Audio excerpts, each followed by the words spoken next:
Metsies. What was that? Listen, don't start no stuff right now. Let's just get on with this show. Welcome, Keith. Where are we? We're at the Put It in the Book show. The Okay, PIITB the show, a Mets PIITB podcast, show. baby. Deuces, season 8, episode 7. The 34 and 22 Mets are the team that we root for. As you can see, Mr. Keith over here, Mr. Met fan. We got producer Joe in the back or on the roof. I don't know where he is lately. Producer Joe. Okay, he's back here. So he's around. So it's just myself, Rodriguez, my partner in crime over here, who can say hi. Say hi, partner in crime. I just wonder why you keep pointing the wrong way. I don't know, because you know what's funny? In my phone, when I point, I'm pointing right at Keith. There you go. Is that better? Oh, well then I gotta do this. Don't make him act weird. You're pointing the wrong way again, dude. Think of stage left and stage right. It's always opposite. Left is right. So it's opposite. So right now I'm pointing to Keith. Yep. So I'm looking at you on my left, but I'm going to point to my right. See? There you go. Okay. Keith has it figured out. Well, I just figured it out. I didn't know, dude. I thought that it showed what it showed. But anyway, thank you for pointing that out. This has been an education moment brought to you by the Put It in the Book show. That's right. Learn about what you're doing. What our record was? FAN. There you go. There you go. Said something about our We record? broke some copyrights there. I'm saying the 34 and 22 Mets. You would think they were what? 38 and 28. We're 38 and you mean you were 28 and 38. I'm sorry, right? We're 28, 38. You can't even say it in a fake way. That's how much you love the Mets. It's hard to even say I know, it's true. I just ruined that bit. Yeah, you sure did. And that's okay. That when you ruin bits with your Met love, I'm okay with that. Okay, because we are the Put It in the Book show, and that's all we do. We talk about Mets. We don't talk about the Knicks. We don't talk about the Florida Panthers or the Miami Marlins or any other team that may exist out there. We don't. We talk only about the Mets. So let's go Mets. Let's start this show. Put it in the box.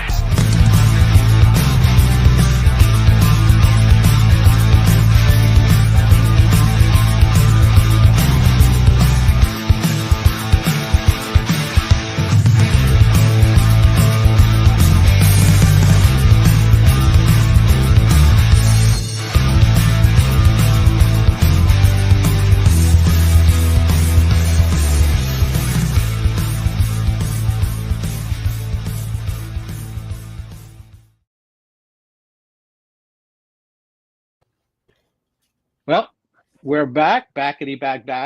Start the show. Let's see. What are we going to talk about, Keith? Are we going to talk about the Mets, the real Mets? Or are we going to talk about the one that every Met fan seems to think we are, the 22 and 34 Mets? Exactly. Which Mets we're going to talk about? Let's start on a high note, and then we can send everybody off on a low note. Let's talk about the real Mets. Oh, let's talk about the real 34 and 22 Mets, all right? The ones that are winning despite, ding dong, the ones that are winning despite having a bad offense, okay? Because honestly, we do have a bad offense right now. Thing, okay. Joe said, "Is that the move on bell, Keith? Am I hearing the move on bell?" No, that's the yes correct answer. Okay, good. Now I'm hearing sound. I'm finally hearing the sound effects again, so I don't even know what they mean anymore. That's great. Well, that one means gurgle or something. I don't know what it means. We'll go with the TV version. We'll say it means bomb. I didn't say that. Okay. Say that. All right. No one says that. No one says that anymore. Ooh, someone's drinking a lot of water. Right? That was a Gatorade bucket being poured on Gelbsy. That was he deserved it, after asking some stupid questions sometimes and coming out there, he really does ask some stupid questions, but I gotta give the guy respect. He goes out there and he does his thing, and we love him. He's part of our broadcast. He does a decent job announcing too, but he does a decent job. That's hard to do, It's a hard thing to do. What Gelbs is doing. We tried, remember? We failed. We tried. We failed miserably with too many mouths on the mic. We can work it out though. We'll figure it out one day. We'll figure it out. We'll try it again. So we're talking about 34-22. We're talking about no offense because no one's really hitting. Brett Beatty's hitting. Okay. There's a couple of guys that Vientos seems like he might come around. He's driving the ball to the opposite field, getting a home run. That's positive. Lindor seems to be doing a good job. There's some guys in there that are doing their job. And Soto, even though he's not putting up Soto-like numbers, every game he's finding somehow some way to do something. So I'll give him that respect. And it's a hard thing. But Keith, which team are we? Tell me which team. Right now, we are a team that's struggling really bad with our strength, and we still have 34 wins because the strength we didn't think we'd have to count on is the strength that's carrying us there, and that's our pitching. We didn't expect our pitching to be this good, and they're really carrying us because honestly, the offense is, I don't want to say miserable because it's kind of bad, but compared to our expectations, it's pretty bad. I mean, the Rockies have a 1 point higher batting average with runners in scoring position than we do. So I think we are 34-win team, one of the best in the major leagues at half our strength. I think we're definitely at a half our strength because offensively we're not clicking yet on all cylinders. And at the end of the day, you got to drive. You got to score runs to win the game. Your pitching is only going to do so much. And like you mentioned, they're going above and beyond starters and relievers also. They really are. Don't discount the relievers. They're doing their job. These guys are coming in and putting up donuts against other teams, and their ERA is very low. I think what's the ERA for the relievers? Like 3 point something? Because I know it can't be very high. And the starters, I think, were at 3.2 or something like that. Just fantastic for guys like Canning, like Peterson, Tylor. I mean, Senga's ERA is amazing. I just want to throw this idea at you. Peterson, to me, and I don't know rankings because I haven't looked at stats, but one of the best lefties in baseball right now. You could tell by looking at him. You could tell by when he goes on that mound now, he's attacking the hitters. He's not letting them come to him. Okay, he's not letting them attack him and be on his heels all the time, pitching around, nitpicking and stuff. He's throwing balls down and in, throwing balls in on people, and using his fastball and his length. And just placing the ball properly and being aggressive. It's really, really helped him a lot. He's turned into one of the best lefties, I think, in the National League. And if he keeps this progression, you can throw that up there. You could throw. He's solid. He's in the top. I'll say top 10 lefties in baseball. I would say that right now, Peterson, in my opinion, just the way he's been pitching lately. So and he's still progressing. I think he has another level to go to. Wait, when you say he's one of the top 10, what stat are we going by? Top 10 lefties in baseball. Lefties, okay. They don't have that split on MLB. No, and honestly, Joe, normally when I thought of that earlier, I would kind of take a look, but I was just busy today, so I didn't. But just Joe, MLB has like literally some of the most amazing splits you could imagine. On Mondays, Tuesdays, first pitch, ahead in the count, behind in the count, no outs, 2 outs. Day, night. Their pitches 16 through 30, 31 through 45. But they don't have that one that I just said. But they don't have lefty and righty. I don't get it. Wow, that's amazing. Yeah, sorry. That's okay. We appreciate the effort, producer Joe. I'll tell you what. I'm trying, man. I'm trying. That's good. We appreciate that. But at the end of the day, it shows that we have a very good pitching staff because we're 34-22, and it's not. They've won the games for us. The bullpen has done their job. Clinic thrown at us in Hauser this past week. Well, Hauser had always been a decent pitcher, and he can do the job. He's a major league starter, but we're always looking for a number one or a number two on our staffs. It's very hard for us Metsies to take a starter, come in and say, well, this guy's going to be a number 5 starter, and kind of leave our expectations there. We're like, no. Tylor might not even be in the rotation, and that's one of the things I wanted to talk about right now, actually. And I'm glad you brought that up. I wanted to talk about the fact that we have guys that are coming back from injury. Montes is going to be, or Frank Montas, however you want to say his name, He's going to be up sooner than later. He's going to be ready to go, and he's a bona fide major league starter. He's getting paid good money to be a starter. So somebody on the staff is either going to have to go, or the other option is we go to six starters. What do you guys think? Start with you, Keith. I think 6 starters is kind of the way to go, to be honest with you, because of the way everybody pitches short. Like if something were to happen where somebody gets blown out early in a game, not that I want that to happen, but it does happen. Having that additional cushion of a 6 starter, you can maybe bring the starter from the back end in that game to go long and save the bullpen for the rest of this particular series or just the next few days. So I think there's a lot of advantages to having the 6 starter. Beyond that, there's more, but I'm not going to start listing all of my thoughts. I just want to throw in there too. You got to remember, Manaya's coming back, right? And we have what's his name coming back next week, Blackburn. Yeah, he's a bona fide starter too, dude.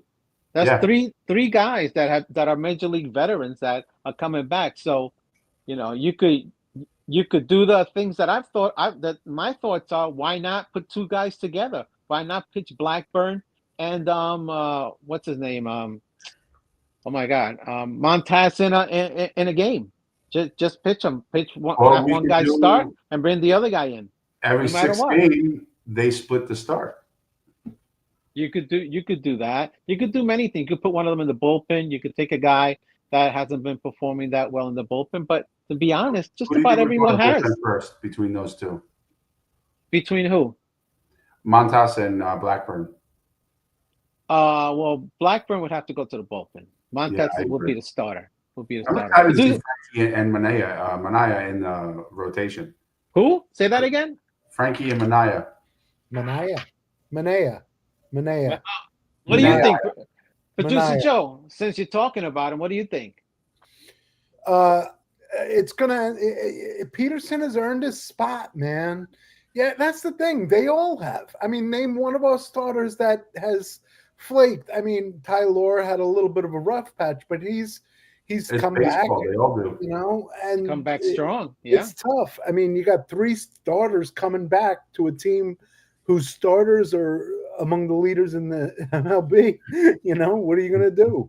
You're going to have to keep some of them in the minors, and you're going to somebody's going to have to go down, and one of them is going to have to come up and go in the pen. I saw a couple of names last night I didn't even recognize that, when we were getting shellacked. One of those, mop-up guys is going to have to go, and Blackburn will go in the pen. But you're going to have to go to a 6-man rotation. There's people who complain about this problem. You have no idea what it is. I know it's not even a complaint, right? Imagine that. It's just, this is a happy discussion. Yeah, that's all. It's just, what are you going to do? You have a surplus. You take a guy like Blackburn, you put him in the bullpen, and you go to a 6-man rotation, and that keeps Senga fresh. That keeps everybody fresh into the playoffs. And we could come at you with a 6-headed snake, a hydra of pitching in the playoffs, because that's what it's going to be. And these guys are ready, man. These guys, what's name? I can't say that guy's name. Manaya. Okay, that guy. He's going to come back strong, because he's going to be well rested, and so is Montaz. Both of them are going to be well rested. Can I just address that comment you just had up from Mr. Everyday Mets? No, just no, because again, like I said before, if you've been a Met fan, you do not trade pitching. You do not complain about having extra pitching. You do not trade extra pitching, especially for a bat, because pitching, especially with this team, is what has got us where we are.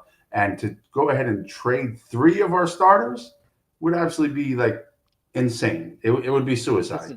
Good pitching is a Mets staple. It's always been. Every time we've been contending, every time we've been in the playoffs, we have good pitching. And someone gets hurt. People get hurt nowadays. They are very, very how often have we gone from too much pitching to, oh crap, thank God we had too much pitching, because now we barely have enough.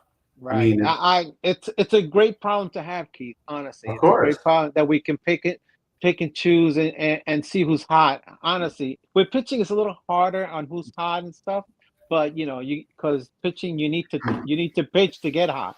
So you have to have the innings in, but it's a great problem to have, man. These guys are gonna be solid, and at the end of the day, whatever makes the guys better, competition is gonna make it better because they're gonna have to be concentrate more.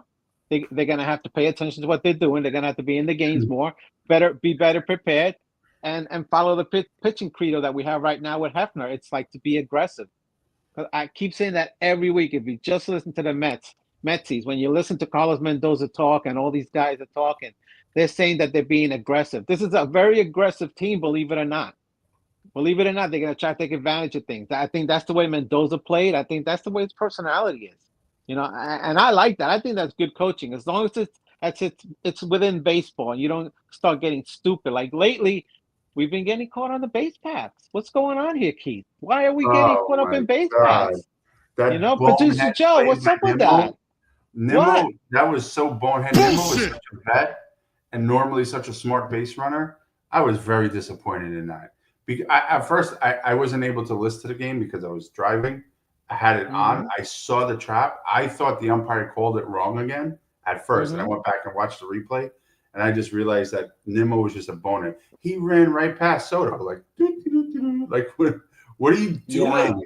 Yeah, it was sort of a bonehead play. And it's hard to see major leaguers do those type of plays because that was like a little league. That shouldn't happen. That's a little league that in Farachi's son's World Series game. But I gotta say that I would. I think I believe that he will never do that again. No. Mets comment, Joe. I'm sorry, Steve. He's saying that Canning and Blackburn are free agents in 2026. That's the David Stearns way. There you go, sir. That's the David Stearns way. He just keeps up picking pitchers with potentials, and one of those two might get signed again on a short-term deal if their demand's not too high. If not, he's going to go find somebody else to throw him in the lap. But they're rentals. That's the David Stearns way. Yeah, there's a point to this, Keith. Right? They're rentals. They're here until the minor leaguers are ready. They're here until Sprout comes up. They're here until what's the other kid that got hurt and he's got a hurt arm now. He just went through arthroscopic surgery for us. And he was up last year, Chris something, whatever it was. He was a good pitcher. There's a bunch of young pitchers that are coming up. That kid Jason Wong, is it Wong or something like that, or Jason something? So, yeah. Yeah, he's tearing up the minor leagues. He's fantastic. I'm usually on top of the minor leagues. This year, I haven't really paid that much attention. You should. I'm trying to pay attention again to the minor leagues because that kind of dictates to us what the Major League Ball Club is going to do. If they have guys down there that they can expect to be up there and playing with the Mets within the next year or two, they're not going to keep pitchers like Blackburn. They're not going to keep pitchers like Montes and stuff like that. Keep them around too long. If they start to falter, they're gone. They'll bring up the rookie, and that's it, pretty much. Everyday Mets do up Christian Scott and Jonah Tong. That's right. There you go. See, I was way off. We appreciate that. Thank you very much for keep giving us the info. But let's forget about bad things. Let's just think about good things. Okay. What good thing do you think that the Mets are doing right now, Keith? What's the best thing that they have going right now? Okay, the first thing I'm going to say is controversial, especially because of the last few games, but the defense. The defense has really pulled us out of a lot of trouble. Lately, that's not so much the case. That's why it's a little to say that. I'm probably going to get a little heat, but that's okay. The defense, to me, as a whole, has pulled us out of a lot of jams. And then, of course, I already mentioned earlier, the first and foremost is our pitching. Starting rotation and bullpen has been astounding. There's not really any words I can say that makes me feel satisfied to describe their performance. It's been amazing. Happy. You could be happy. Be happy, bro. Yeah, I am. That's it. And your first point is a huge point, defense. Okay, their defense sometimes has been a little scraggly. They've been a little sometimes, but at the end of the day, these guys are making really good plays. Beatty is moving around the infield, making excellent plays everywhere. That's why Vientos is not stuck there at third. They're gonna probably try to turn him into a DH, or let him play some third every once in a while. But the way Beatty's playing right now, this is what you want. You want guys like that. You want a Beatty and a Vientos both to be really, really trying to become the prime third baseman. And that competition is going to breed some stats, because if these two guys are hot, man, it's going to get better. And it's still early, but Mauricio, and it's not many games, but he's looking sharp in the minors. He's in AAA right now, so he's coming. So everybody watch out. He's a knock, and he's definitely a knocking. And that's a great point. He's batting like, well, did he hit like 4 home runs or something like that? I don't even know his stats. He's killing it in AAA right now. But that's going to come with him. But he is hitting like 300. He's humongous. That kid is humongous. I don't think he's meant for the infield. If I'm being honest, I think that guy ends up being an outfielder. He can run well. I don't think it's Tyrone. I think they're gonna start giving Nimmo a little bit less and less in time, because this kid is only 23 and Nimmo's are an old 32. Yeah, I remember Marte is on his way out. And Marte is on his way out.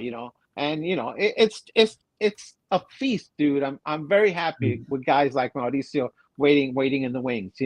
And guys, when Mauricio comes up, he's gonna have a guy like a Lindor.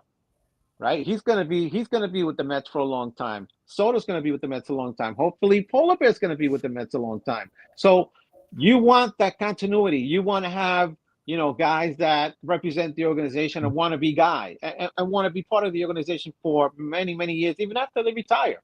Like, you could see Lindor. I could see Lindor becoming team captain. From what I've read and I've seen, he talks a lot. He talks to the players after the series to see how they're doing. And he's invested in every player, and he seems to kind of run the locker room. So, why wouldn't you put Lindor team captain?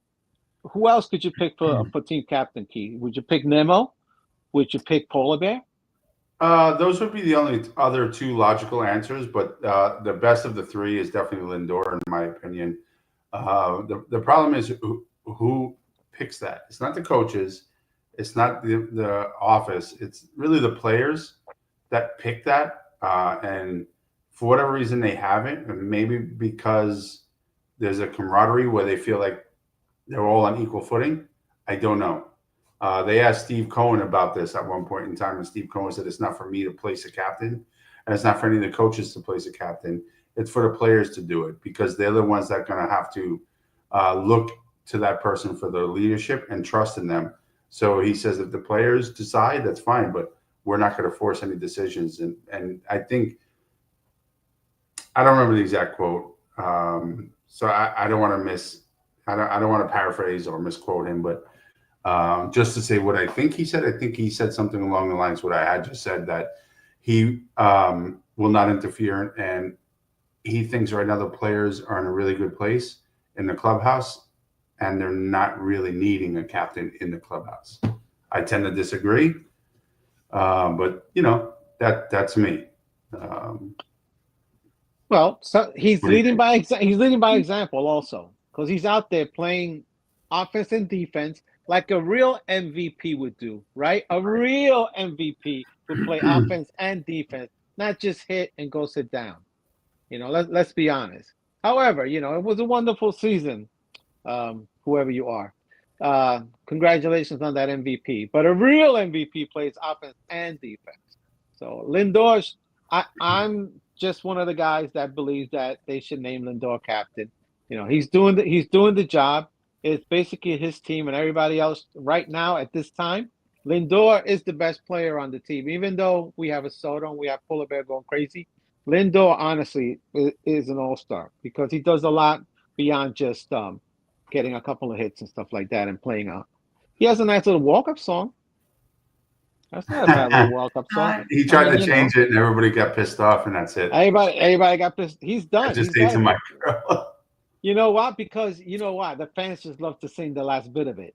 I love hearing them sing it. I think it's awesome. And if we went up there, if you producer Joe, Faraci, and I were up there, we'd all be singing that right before Yeah, Lindor. I sing it Lindor sitting on my starts. couch. What do you mean?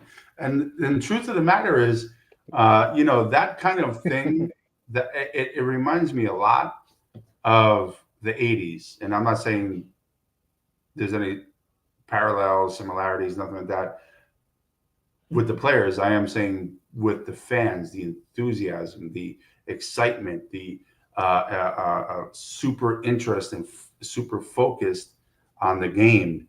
I remember in the 80s, like when Mookie would come up, moo, and it sounded like they're doing him, Darryl, because of the Boston chant that carried over to Shea Stadium. I mean, it was all these different things, and that kind of went away for a while until 2000 when Piazza was around and Johnny Franco was around and Who Let the Dogs Out and things like that. But you notice with championship teams, there's these weird bonding things, and that's one of them with the fans, and that's one of them is my girl.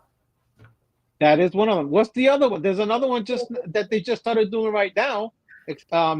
That they all get together in the middle of the field and they do some kind of leg kick.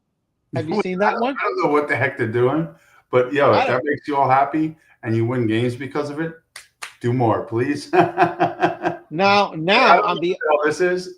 I feel like we keep rolling. Fuck you. I think that's what. Excuse my language. To do it. Calm down. Don't get too excited. Producer Joe, you gotta bleep this guy. You can't let him get away with the F word. Mama Faraci's watching the show. The average 4-year-old plus heard the fuck word at least 75 times. So I mean, he just said it again. What are you gonna do with this guy? What are you gonna do with this guy? What the fuck did I say? No, I don't know what you said. But listen, at the end of the day, let's stop saying the F word. And let's talk about the Mets, because what we were just talking about right now, which was the Mets being what? What were we just talking about again? The Mets are 28 and 38. 28. The Mets are 28 and 38. They're the worst team in all of baseball. Okay. Well, with runners in scoring position, they are, unfortunately. With runners in scoring position, they are a terrible team. They really are a terrible team. But when you're doing all these little things and all these little fist bumps, right? Everybody loves it. But have you seen online? What does this mean again, Faraci? I mean, Rodriguez? I don't know. I guess it means keep, up everybody's butt. I don't know what it means. Why? Thanos' fist? Dude, I don't know. Maybe. I know you're trying to get really creepy and weird, but let's not go there. Let's ask Joe. Joe, what do you think it means? Okay, moving on. There you go. Joe doesn't want to talk about that. Okay. I don't blame you, Joe. So you understand. There's a first baseman from San Francisco. What was his name? Will. Do you remember the guy that used to be in San Francisco? Will, the first baseman. Clark. Will Clark. He has his own little podcast stuff, and he hates the fact that, let's just say, the Mets would come into town. Guy gets a double, ends up on second base, and he does this whole thing. He was ranting and raving. Dude, the guy's face was beat red, cursing everybody out. Kind of just like that. But he was pissed off, talking about how everybody cannot, or should not be doing that. In the gestures of the great Frazier.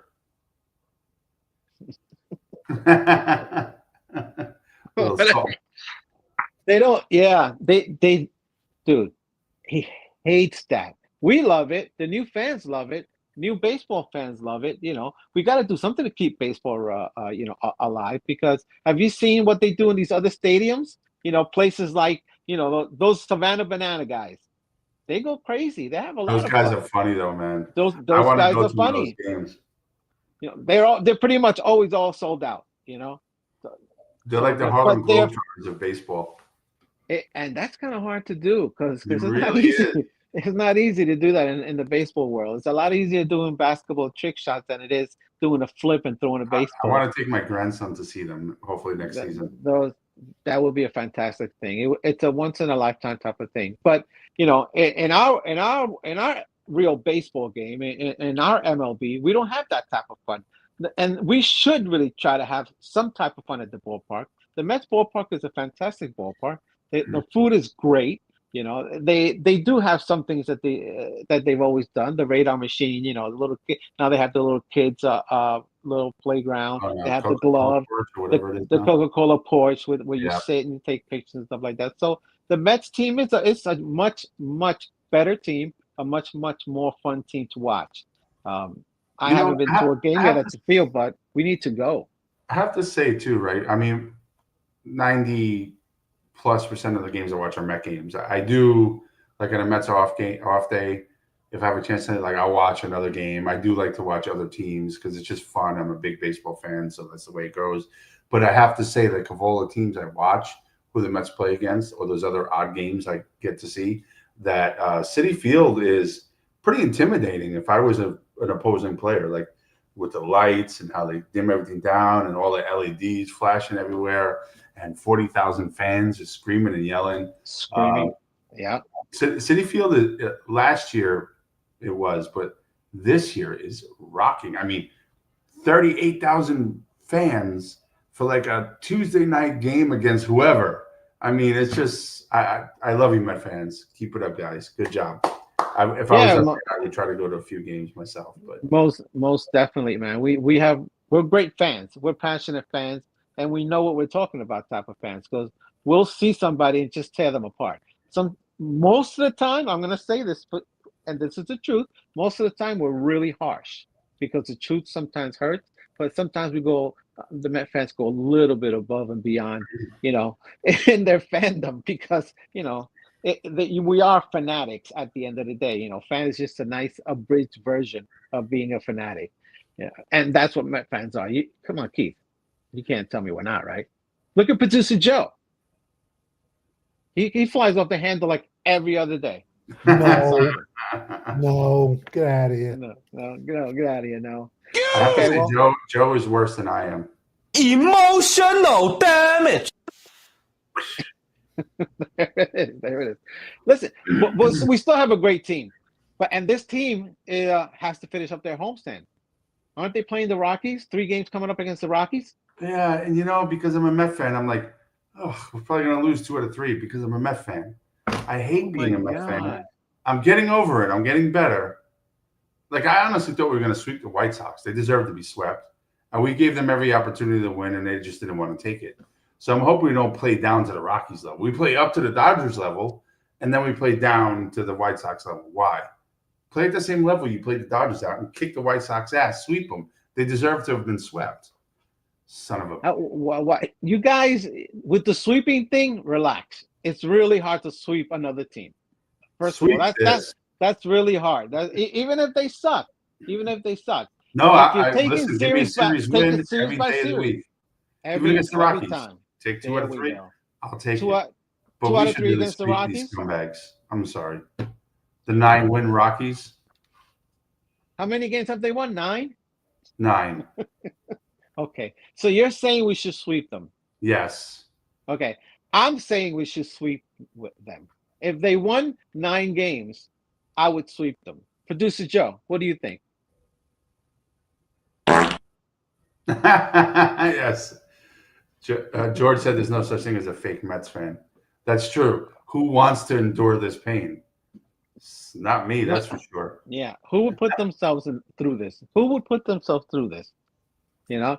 George and I have suffered our whole lives, and we told everybody every season, the whole entire season, the Mets are the best and they're going to win everything just to annoy everybody. But we were always disappointed. But I don't think we're going to be disappointed this time. I think we're going to take it all. And I think the Dodgers are going excited. down. Getting excited. Look at him. He's getting excited. Not going off topic. Sorry. I don't know who you're talking. I don't know what you're talking about, but go ahead, have some fun. You know, that's what I'm just talking to the baseball world that they all need to shut up because they need to realize that the Mets are their daddy. All of you. Oh, okay, all right. So are we sexually molesting most of MLB right now? Is that what we're doing? No, we're sending them to bed like a father sends his child to bed. Like a daddy. Like a daddy. Like a daddy. Oh, wow. All right, so we're gonna be the Rockies' daddy this weekend. We're gonna sweep them. Producer Joe believes it. Mr. Laris, right next to me. I don't know which way is right, which way. I'm assuming right next to me and pointing at me. There's no reason we shouldn't sweep. No It's reason. like you're on my left, I'll point to my right. Okay, so we're sweeping the Rockies, and then after the Rockies, we go back to the Dodgers, right? We go out to the Dodgers, I believe. Yeah, I'm a little. So- So that West Coast trip. So, what do you think about that? Because we I get think the it's- Rockies again after the Dodgers. I don't have So the we have- schedule in we front have of to me. go to the What is it, Joe? Are we 3 at Dodgers and then 3 at? Yeah, 3 at Dodgers and then 3 at somewhere on the way home. Let me Colorado, check. I think. Colorado, I think, is correct. Man. Okay, I'm going to be completely honest. If we come back 3-3, I'm super happy. But I would like to see us sweep the Colorado Rockies again, and our bats to just really boom in Denver and come back 4-2. So I'm going to say 3-3. You're gonna say 3-3. Okay, you're being realistic. 3-3 is fair. You go out to somebody no. else's home. We have 4 against the Dodgers. 4 against the Dodgers. 4 against the Dodgers. Yeah, Now things are more interesting. yeah, 4 against the That's Dodgers 7. and then 3, Okay, so and then just- 3 in Colorado. I think we So could split. talking the Dodgers, Keith. How many do you think we could take out of the Dodgers? I think we could split that series, 4 games. I think we'd split it, take 2, and then 2 in Colorado, 4-3. I like that number. It sounds better. I think we should go 5-3, 5-2, excuse me. But I think 4-3 is a very realistic expectation. I think we can play to the Dodgers level, but in their own stadium, I don't think we can take more than 2 because they're good. It just is what it is. What about you, producer Joe? What do you think? The Dodger series. We called it last time, 2 out of 3. I think we split in LA and we sweep the Rockies. I think we do a nice 5-2 road trip. Okay. That'd be awesome. Wow. So you think we can double sweep the Rockies? Yeah, Sweep yeah, them they're, now. they're bad, man. They're bad. terrible. They're, Yeah. they're that bad. They're that bad. We should. They're so bad that Gary Cohen made it a point to say on the TV, on his broadcast, I am only going to say positive things about the Rockies.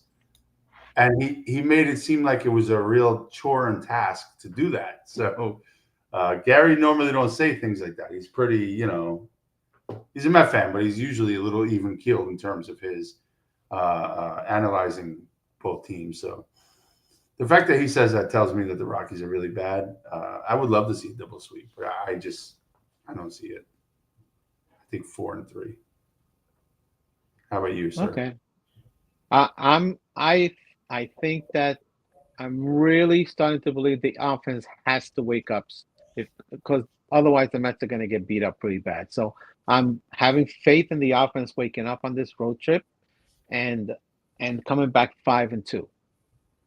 Okay, because we can't sweep the Rockies now, but I think we'll do 2 out of 3 with the Rockies at home, and then on the next one we're going to split the Dodger series, and then we're going to sweep the Rockies again, and then we're going to sweep the I Rockies. just heard some crazy outside. Yeah. So I think that the baseball gods above are telling me that you're right. Well, let's talk to the baseball gods.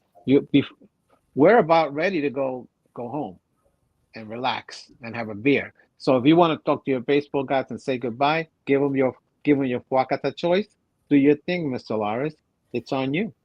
I just want to go back to that comment that was up before where Mama Frog said, New Yorkers are tough. We are. And the Mets are tough. And I think that we're going to go I think we're going to come home a little closer to the Phillies. I think the Phillies are going to start falling off. And I think I have a special Fuacata. It's a double Fuacata, but it's really focused heavily on one. So it's like a 70-30 Fuacata. The first part of the Fuacata goes to a whole entire team, the Phillies. Fuacata. I hope they suck for the next 2 weeks. 1-9 record. I hope they suck. I hope they sink back into second. We take first, which is going to happen eventually anyway. So they might as well just give it up and suck. So that way they can just accept their fate. because they suck and they're not going to play well, and we're better than them, and they suck. Did I say the Phillies suck? And the second Fakata goes to the Braves. I'm going to give them a softer one because it's only 30%. Fakata.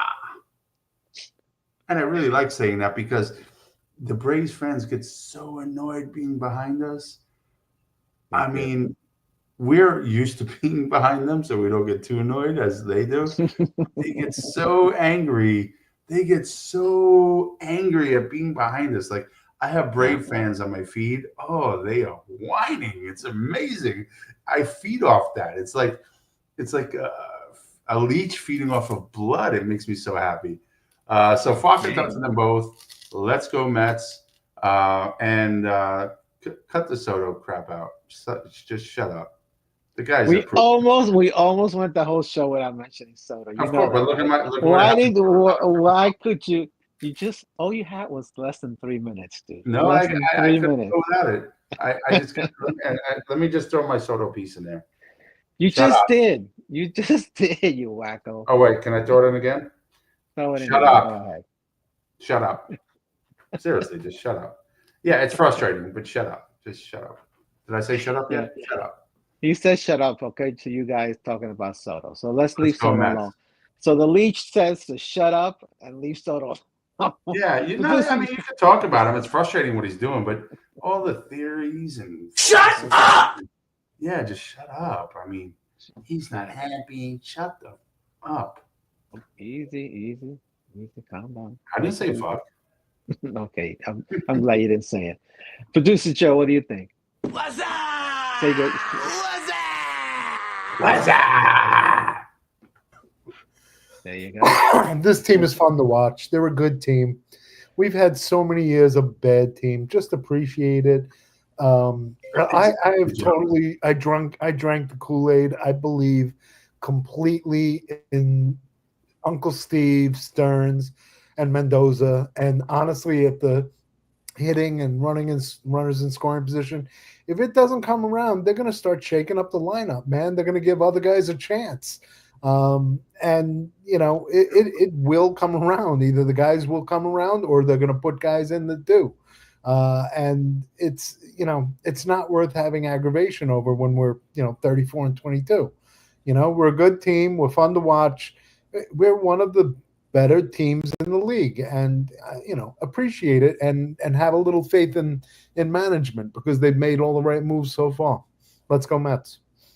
Well, just real quick, we're one of the better teams in the league, and we're struggling. Ta-da! Take a seat, everybody. Yeah, exactly. What? We're second worst in the league in runners in scoring position, and we're one of the good teams in the league. I mean, but so that's for now, right? I mean, think about it. Well, think about when we start getting it together and our offense clicks.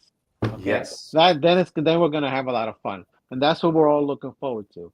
Right now we're winning with pitching and defense and some opportunistic hitting, but pretty soon we're gonna start wailing on people, and these guys are all gonna get heated up, and we're gonna score 8, 9, 10 runs a game, and do it consistently because it could be that good of an offensive team. All right. So right now, I'm saying it. I believe it. You guys believe it. Producer Joe believes it. So it's going to happen. All right. So now, Yeah, baby. God bless. Yeah. Good luck. Let's go Mets. See you next time. Put it in the ball.